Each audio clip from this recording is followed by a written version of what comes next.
में चारों तरफ हो रही बमबारी के बीच लोग फिर से नॉर्थ गाजा लौटने लगे हैं। उन्हें इजराइल की उन चेतावनियों का डर नहीं है।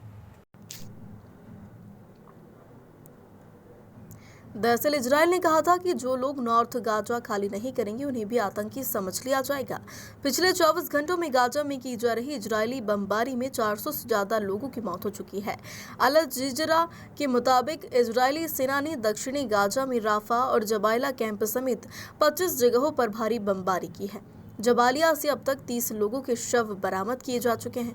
मरने वालों में ज्यादातर महिलाएं और बच्चे हैं। वहीं गाजा में रेड के लिए घुसे इजरायली सैनिकों की पहली बार हमास के लड़ाकों के साथ भिड़ंत हुई है। बंधक बनाकर इजरायलियों को ढूंढने के लिए घुसे सैनिकों पर हमास ने एंटी टैंक मिसाइल फायर की है।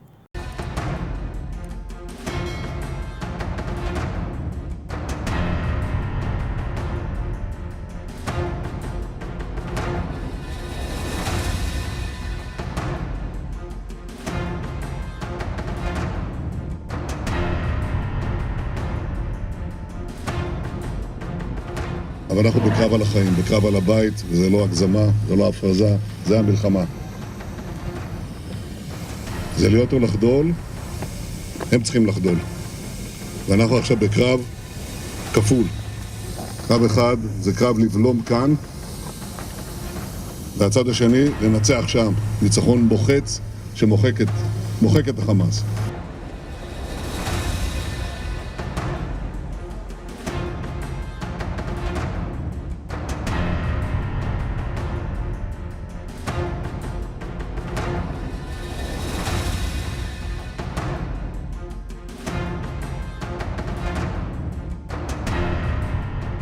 אני לא יכול להגיד לכם כרגע אם חיזבאללה יחליט להיכנס בצורה מלאה למלחמה.